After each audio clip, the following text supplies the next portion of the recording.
Assalamualaikum warahmatullahi wabarakatuh, warga Sukawedi. Ketemu lagi bareng saya Raden Ruli di Mencekam yang kali ini saya akan menceritakan sebuah pengalaman dari seorang buruh di sebuah kota ya, yang mungkin nanti kalau warga Sukawedi semua tahu ini lokasinya di mana, bisa di komen aja ya. Di mana seorang buruh ini selalu setiap harinya ya menuju tempat pabriknya bekerja itu melewati sungai yang sangat besar menggunakan perahu sampan. Nah, di sini nih nanti dia akan bertemu dengan sosok yang mungkin warga Sukawedi juga tahu ini sosok apa ya. Tapi sebelum kita ke ceritanya, jangan lupa di-subscribe dulu, di-share, dinyalakan lonceng notifikasinya, di komen kalau perlu ya, dan di like kalau suka. Ini dia Mencekam, menceritakan email kamu.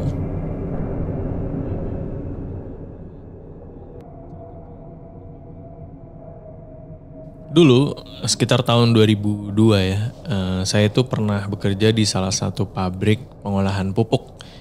Saat itu pabrik itu adalah pabrik yang paling besar di kota tempat saya tinggal. Cuma sayangnya rumah saya yang jauh ini menyebabkan saya dan beberapa orang lain ini harus mencari jalan pintas gitu ya untuk menuju ke pabrik tersebut. Kalau naik bus itu kurang lebih ya itu butuh waktu 1 jam. Tapi lebih cepat nih ya kalau menggunakan perahu sampan untuk penyeberangan. Yaitu ya paling yang harusnya sejam bisa memotong waktu setengahnya ya. Bisa 30 menit atau bahkan 20 menit ya. Nah, sampan-sampan yang dikemudikan oleh pengemudi ini biasanya pengemudi sampan itu udah sepuh-sepuh ya, udah legend lah. Yang mungkin nggak akan punya masalah kalau nyeberangi dari tempat saya tinggal ke tempat saya kerja gitu ya. Tapi berbeda kalau sampan-sampan itu dikemudikan oleh pria-pria muda yang baru gitu ya, yang tanggung. Ya memang butuh kompas. Kalau bapak-bapak yang legend itu dia udah punya feeling nih. Udah berapa meter terus beloknya harus kemana gitu ya. Nah yang bikin para pemula pengemudi sampan ini bingung itu asap ya. Jadi tempat saya tinggal itu daerah yang sering terjadi kebakaran hutan. Jadi kadang kalau perjalanan kita tertutup asap itu ya radius penglihatan jadi berkurang gitu ya. Dan itu yang membuat perjalanan saya jadi lambat gitu ya untuk menempuh penyeberangan melalui sampan ini. Waktu itu pernah tuh sama Bejo namanya, kita sebut aja Bejo. Bejo ini bahkan ya baru beberapa kali ya mengemudi sampan. Dan kita udah wanti-wanti nih, pakai kompas aja nih Jo supaya nggak nyasar dan muter-muter. Tapi Bejo katanya tenang aja saya udah hafal gitu jalannya. Dan ya hasilnya gara-gara Bejo yang sombong ini ya, sampan yang kami kendarai ini malah menjauh ya dari tempat kita tuju gitu ya. Malah jadi jauh tuh, dan yang harusnya saya bekerja itu jam 7 pagi ya. Ini sampai jembatan tempat kita tuju itu jam 9. Udah telat 2 jam bahkan, dan ya matahari udah bersinar sangat terik gitu ya. Dan akhirnya semenjak hari itu ketika kita tahu Bejo yang mengemudi sampan, kami mending cari sampan yang lain gitu ya. Sebenarnya Bejo udah beberapa kali minta maaf sih ya. Cuma ya kita karena apa ya, butuh tepat waktu gitu ya, dan ini menyangkut karir kita juga kan gitu. Akhirnya kita memilih orang lain yang sebut aja namanya Pak Bahar ya. Nah Pak Bahar ini salah satu legendnya nih, karena udah puluhan tahun berprofesi sebagai pengemudi sampan. Pak Bahar yang legend itu masih menggunakan kompas. Ya bayangin ya, yang seniornya aja masih menggunakan kompas. Feelingnya juga selalu tepat ya. Tapi ya ini kejadian yang aneh ya. Waktu itu mungkin bisa dibilang hari yang kurang beruntung untuk kita. Biasanya dari seberang tempat kami tinggal menuju pabrik itu cuma 10 menit ya nyebrangnya. Tapi waktu itu kami yang dikemudikan oleh Pak Bahar itu tampak sampannya tuh kayak muter-muter nggak jelas gitu. Dan bahkan sampan kami itu hampir beberapa meter lagi tuh mau tabrakan dengan sebuah kapal besar yang emang berhenti tepat di bawah jangkarnya. Dan kita kaget tuh pas, ya karena ketutup kabut asap ya, pas kabut asap udah agak menghilang, di depannya udah ada perahu yang besar itu ya. Dan ya kita yang bingung sama-sama bareng-bareng untuk terus berdoa, berzikir ya. Dan Pak Bahar juga terus mencari jalan. Ini kenapa? Ada apa sebenarnya gitu ya. Kompas bawa ya. Feeling tetap salah gitu. Aneh banget gitu. Dan ya udah Pak Bahar terus mencari jalan. Oh ya, sampan ini nih yang kita naikin itu cukup besar untuk menampung sampai 15 orang ya. Udah tuh, kalau lebih bahaya ya. Nah, di tempat duduk belakang itu kosong. Ya jadi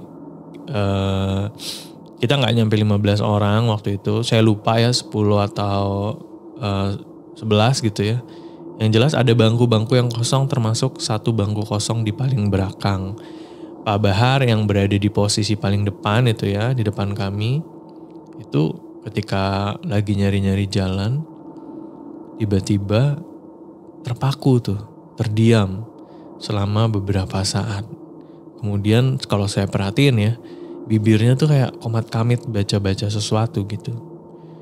Dan pandangan Pak Bahar ini, dia tuh kan menghadap ke depannya, tapi seringkali melihat ke belakang dan membuat kami penasaran. Awalnya kita panggil-panggil tuh, Pak Bahar, tapi Pak Bahar tuh kayak nggak denger gitu.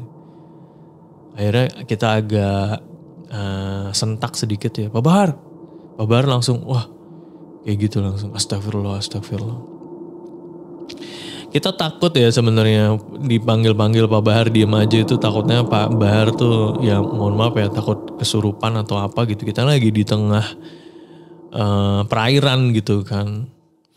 Dan salah satu dari kita juga kan gak ada yang bisa mengemudikan sampan gitu. Makanya itu takut kalau Pak Bahar kenapa-napa. Tapi alhamdulillahnya ternyata Pak Bahar gak kerasukan, gak kenapa-napa. Dan beliau ini bilang ya, kalau dia melihat sesuatu di tempat duduk belakang yang masih kosong itu. Dan otomatis satu persatu dari kami menoleh ke belakang. Ya walaupun sebenarnya agak-agak takut ya saya ya, tapi yang lain sudah nengok ke belakang. Kemudian saya masih belum nengok nih. Beberapa yang udah nengok ke belakang tuh istighfar, astagfirullah. Akhirnya saya yang takut ini akhirnya memberanikan diri. Tapi Pak Bahar tuh kayak tahu ya, udah gak usah dilihat kalau takut, katanya gitu, gak usah dilihat. Ya karena penasaran saya yang lebih besar dan saya merasa di antara saya nih banyak orang gitu ya. Akhirnya saya menoleh tuh ke belakang dan saya mendapati sosok perempuan bertubuh ramping, berpakaian warna merah menyala. Mungkin warga Sukawedi semua tahu ya pakaian putra putri Cina gitu ya, kerajaan ya zaman dulu. Nah kayak gitu, jadi merahnya kan nyala gitu ya, dan rambutnya tuh kayak berkonde dan ditusuk gitu, pakai tusuk rambut. Dan ada bermacam-macam pernak-pernik perhiasannya ya kayak putri Cina kayak pada umumnya aja gitu ya. Wah, saya langsung menghadap ke depan lagi ikutan istighfar ya, astagfirullahaladzim. Iya, kita tahu kita nih buruh gitu ya.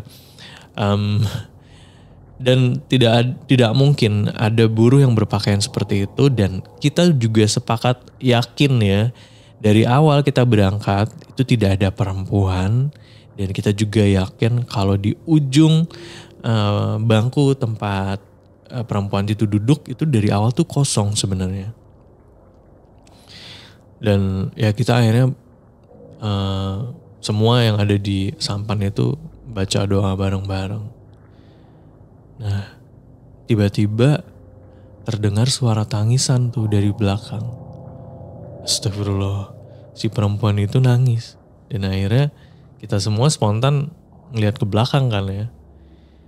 Si perempuan itu sudah berdiri dan dia tuh kayak menjatuhkan tubuhnya gitu ke laut gitu. Jebur gitu ya. Wah, semua pada teriak Allahu Akbar, Allahu Akbar. Dan itu menjadi suasana yang sangat mencekam karena ya itu kita lagi ada di tengah perairan gitu, kita takut tenggelam gitu, dan ya pikirannya udah overthinking banget. Dan walaupun si perempuan itu sudah tercebur ke laut, kita masih bisa mendengar suara tangisan perempuan itu. Wah, sebenarnya sih panik ya semua orang yang ada di situ, cuma bingung mau ngapain lagi gitu. Dan alhamdulillah waktu itu entah doa siapa yang dijabah gitu ya.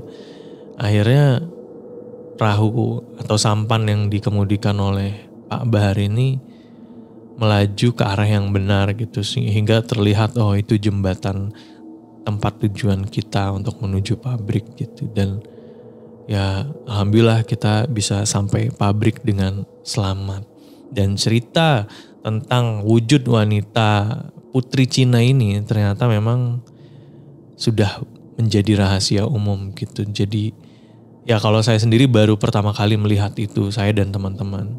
Cuma memang ada beberapa pengemudi senior ini yang ternyata sudah pernah mengalami hal itu. Sebenarnya ada banyak kalau kata Pak Bahar ya cerita-cerita tentang makhluk-makhluk di perairan itu ya. Tapi Pak Bahar nggak mau cerita ketika saya sering nanya, Pak ada cerita lagi nggak Pak gitu. Pak Bahar nggak mau cerita. Dia bilang banyak tapi nggak mau cerita. Oke, itu dia untuk mencekam kali ini. Terima kasih sudah mendengarkan. Jangan lupa ya untuk warga Sukawedi semua yang punya cerita horor atau pengalaman horor ya, yang baik itu pengalaman pribadi, pengalaman orang tua, saudara, bisa langsung aja kirim ke email di podcast.ceritahoror@gmail.com. Jangan lupa juga di subscribe channel ini, di komen kalau perlu, dan dinyalakan lonceng notifikasinya kalau pengen tahu ada update video terbaru. Oke?